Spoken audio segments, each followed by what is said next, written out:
Iya, sama-sama orang stroke kita nyari jalan ini.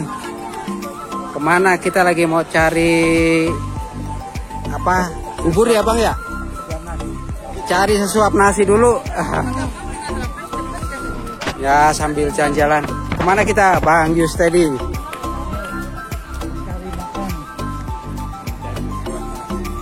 Cari sesuap nasi dulu. Nah ini Bang Yustedi sudah 4 tahun pasca stroke. Pak Oto 3 tahun. Oh, jalannya udah luar biasa. Udah oke. Udah bisa naik motor juga. Mereka kena di kiri. Kebetulan kalau saya di kanan. Nah, ini kawan-kawan semua. Kawan-kawan saya ini kena di kiri saya di kanan. Waduh, lumayan taikannya buat mereka nggak masalah tuh. Saya Yudi asli Jakarta. Asli Jakarta. Ya, Kena sudah berapa lama bang? 3 tahun lewat 6 bulan. 3 bulan. Tapi sekarang jalan udah oke bang ya. Iya sih, masih pincang-pincang lah. Bisa lihat abang semangat terus. Iya, tetap semangat. Ada pesan nggak bang? Teman-teman supporter. Ya, buat teman-teman semua tetap semangat, sabar. Yang penting semangatnya latihan rutin untuk kepuliaan kita. Siap. Ya itu aja. Terima kasih bang Yudi. Ya oke. Ya ini ada lagi satu lagi. Nah. Halo. Ya. Assalamualaikum. Ya bang, perkenalkan dulu bang. Siap. Nama saya Sape Halim dari Ciputat, Kota Tangerang Selatan. Oke. Ya bang. Bang, kapan bang? Kira-kira bang? Saya kena tepatnya pada tanggal 4 Februari 2011, hampir 12 tahun lebih dikit lah. Oke kira. Oke, udah 12 tahun ya bang? 12 tahun lebih. 12 tahun lebih. Iya. Karena apa bang? Waktu awalnya saya tidak tahu, tapi pas pulang dari rumah sakit dikasih obat darah tinggi sama kolesterol itu. Oh gitu. Sekarang kondisi gimana bang? Udah jalan nggak? Kalau kondisi alhamdulillah kita bersyukuri kita masih diberikan kesehatan, walaupun tangan dan kaki kiri saya masih belum sempurna sekali, tapi untuk jalannya sudah kita nikmati, sudah bisa kemana-mana, sudah sampai keluar pulau juga sudah kita lakukan. Alhamdulillah. Sekarang kita nikmati saja lah dengan apa yang kita rasakan saat ini. Jadi kuncinya adalah kita menikmati ya. Iya, yang penyakit. pasti stroke itu jangan takut, jangan gengsi, jangan malu. Itu kuncinya. Karena apa, itu yang membuat kekuatan buat kita semua. Dan juga ingat kita masih punya anak, masih punya keluarga yang harus mendampingi, kita dampingi sampai akhir hayat kita. Oke bang, terima kasih ya bang ya. Sama-sama. Pesan-pesan biar mereka juga. Selamat berjuang untuk teman-teman ya. Oke, makasih.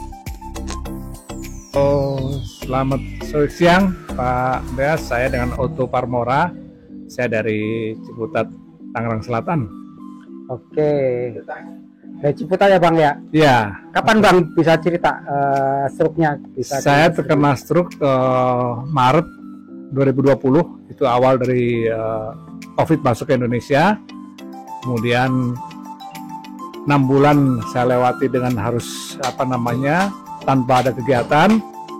Desember saya udah bisa mulai melakukan semuanya dengan sendiri, mandiri lah, tapi masih dalam kondisi yang masih belum pulih lah gitu, istilahnya begitu. Apa abang yang lakukan waktu abang pertama terkena stroke? Apakah ikut alternatif atau gimana bang? Yang pertama saya lakukan, karena kebetulan waktu itu pertama kali COVID dan fisioterapi kan nggak bisa buka karena COVID dan lockdown rumah sakitnya. Jadi saya menggunakan itu akupressor namanya. Akupressor itu metode pengobatan dari Cina yang dilakukan dengan cara 5 jarinya dipupukkan ke kita. Kita dipupukkan 5 jari itu selalu tubuh kita yang stroke. Selama kurang lebih ya 2 bulan lah itu. 2 bulan ya? Iya. Oh ya bang, aku mau tanya, abang kira-kira apa yang mengakibatkan abang stroke? Apa kolesterol abang? Apa? Kalau menurut dokter penyumbatan ya, setelah CT scan penyumbatan itu. Oh, jadi kanan atau kiri kan? Bang? Kiri, Oh, kiri ya. iya, kiri. Oke, jadi teman-teman kita yang tadi itu juga kiri ya. Bang Syafei kiri ya Bang ya. Kiri. Bang Syafei kiri, Bang Yudi juga kiri ya. Iya. Jadi kena kiri ya Bang. Jadi Ada saya- pesan Bang buat teman-teman Bapak Ibu para stroker?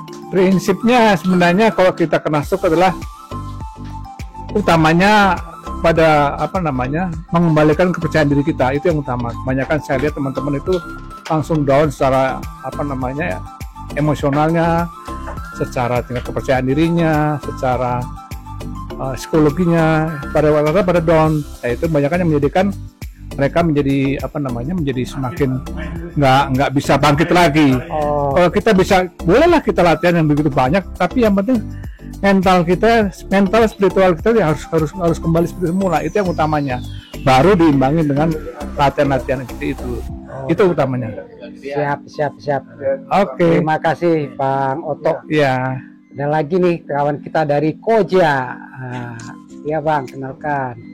Ya, saya Yustedi dari Koja Tanjung Priuk. Iya Bang.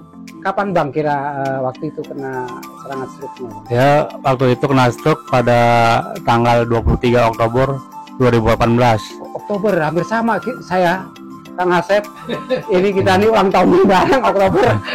Iya Bang. Iya. Terus Antara senang Ya, ya itu akibat dari kolesterol dan hipertensi. oke, Iya. sama.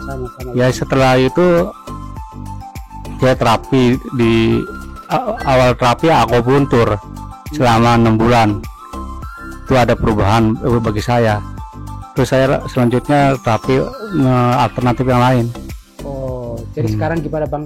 Kondisinya sudah jalan ya kayak orang normal? Alhamdulillah udah mandiri. Sudah mandiri Bang ya? Ya, nggak bisa merepotkan orang lain lagi, keluarga gitu. terutama. Iya. Ada pesan nggak Bang buat para stroker nih? Ya, untuk para stroker harus tetap latihan semangat dan minum obat dari dokter. Oke. Itu menjaga supaya tidak terjadi stroke kedua. Siap.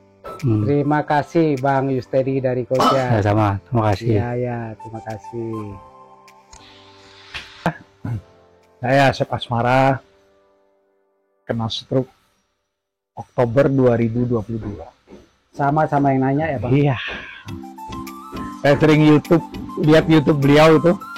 Rupanya sama, senasib. Waktunya juga dekat, tapi Pak Andreas lebih duluan jalannya. Walaupun alhamdulillah sekarang saya juga sudah bisa jalan. Masih ya menuju normal, tapi masih pelan-pelan. Iya Bang, sama-sama kita latihan ya Bang ya. Iya. Bang, Kang Asep, kenapa sih Kang kok bisa terkena serangan stroke? Akan kenapa? Ya, ada hipertensi, kolesterol, Oke.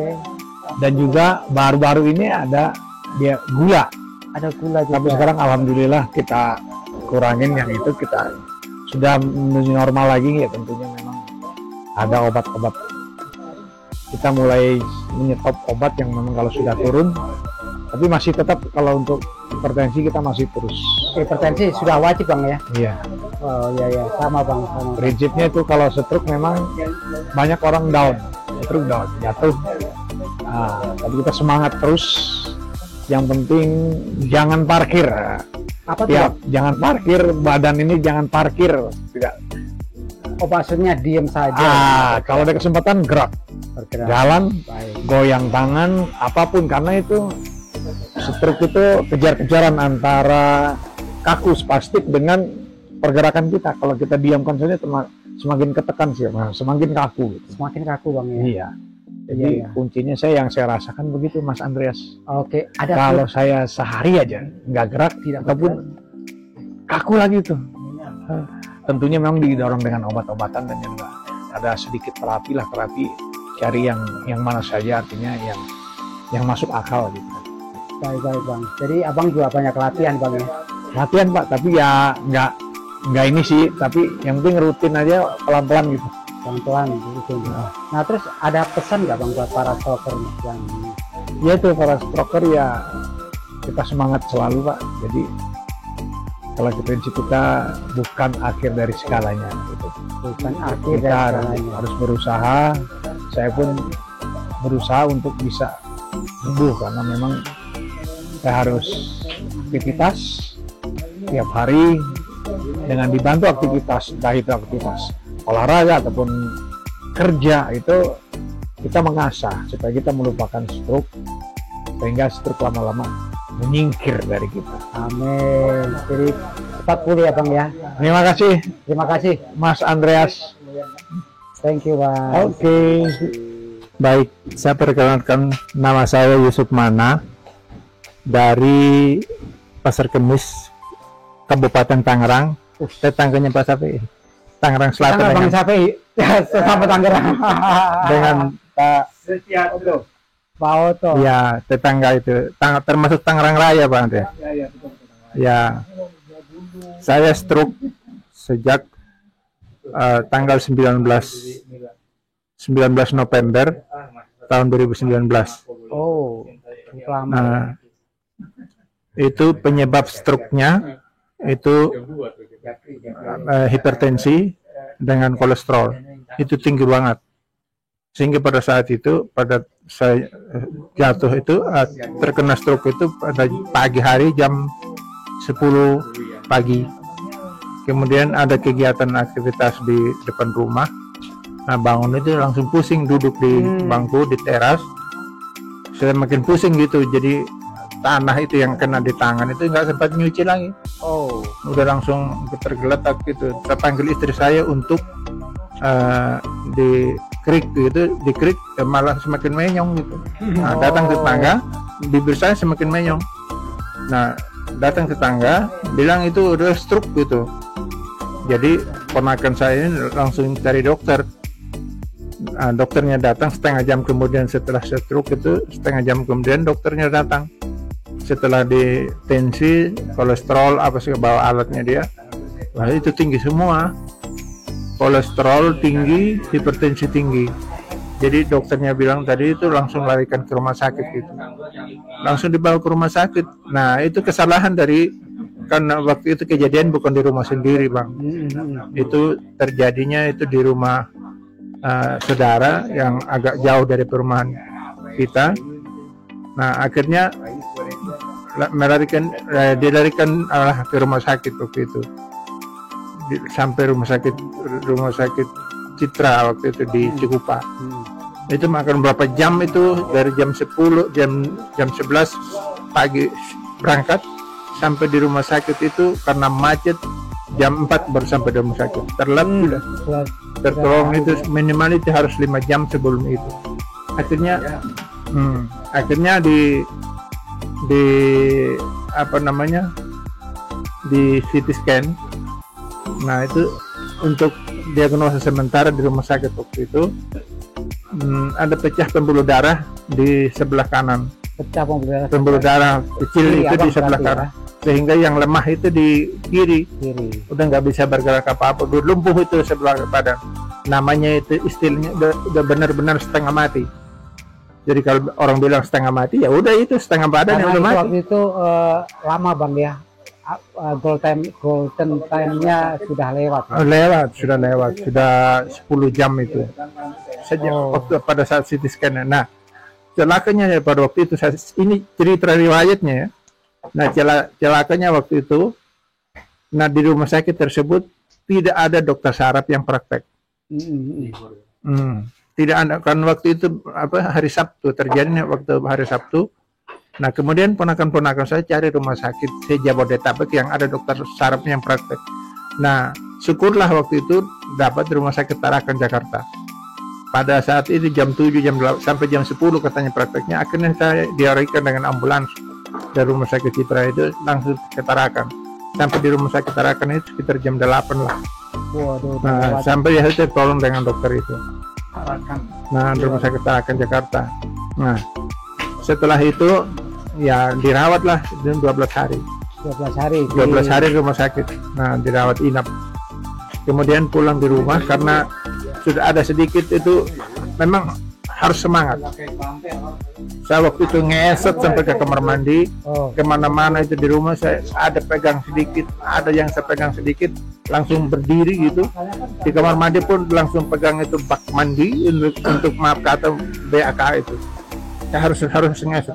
Nah, kemudian itu latihan terus. Waktu itu ikut akupuntur, ya nggak ada hasilnya juga sih.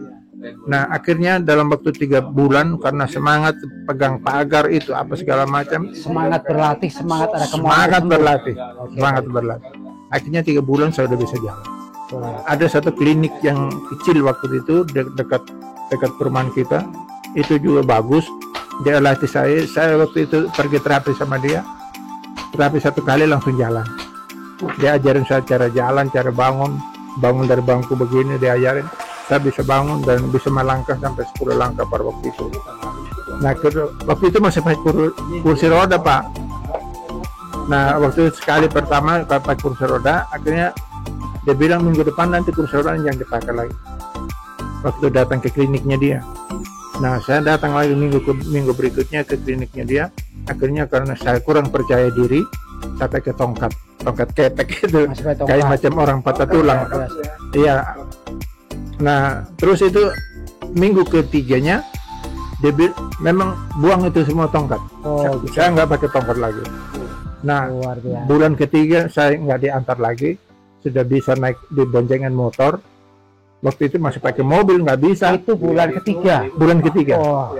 Saya udah bisa jalan sedikit, sampai ada dia itu dokternya bilang harus belajar jalan itu 1 hari itu misalnya 200 meter, terus besok tambahin 300, besok tambahin lagi 400 dan seterusnya. Dan puji Tuhan sampai sekarang sudah bisa mandiri. 3 bulan itu sudah mandiri. Waduh, luar biasa. Artinya tidak boleh maksudnya kalau bisa itu tidak dibantu keluarga lagi, istri anak-anak tidak boleh direpotkan lagi. Mandiri. Harus mandiri. 3 bulan harus mandiri. Dan sampai sekarang itu, sampai kayak sekarang ini kita bersama-sama dari Jakarta naik kereta tadi. Nah, ini sudah mandiri, sama dengan Pak Andreas kan. Selama ini ditemani istri, tapi sekarang sudah puji Tuhan sudah jalan sendiri kan sama teman-teman ini. Teman yang lain Bang ya. Jadi saran bagi teman-teman stroke, pertama itu harus semangat untuk berlatih mandiri, secara mandiri ya. Kemudian yang kedua harus rajin kontrol ke dokter lah. Nah, kemudian yang ketiga ya harus minum obat itu dengan apapun herbal. Nah, celakanya saya waktu itu Pak Andreas, pola makannya saya buruk. Misalnya sudah 1 tahun lebih, 1,5 tahun itu pola makannya saya buruk, malam-malam itu makan kenyang-kenyang, tidur, terus selama 3 bulan begitu badan saya langsung mekat, beratnya itu tambah 80. Jadi kena stroke malah tambah berat badan. Iya, tambah berat badan, dan itu kena gula lagi. Iya, Karena nggak menjaga pola makan. karena pola makan. Karena nggak menjaga pola makan, akhirnya kena gula darah tinggi, dirawat inap di rumah sakit 5 hari karena gula darahnya tinggi. Nah, itu saran saya tadi. Yang pertama harus semangat berlatih secara mandiri, kemudian kontrol ke dokter untuk mengontrol itu gula darahnya, kemudian kolesterolnya, kemudian hipertensinya, kemudian itu pola makan yang teratur dengan minum obat yang dianjurkan oleh dokter. Itu saran saya, pengalaman saya. Terima kasih Pak Andreas, selamat sore. Terima kasih Pak Yusuf. Terima kasih.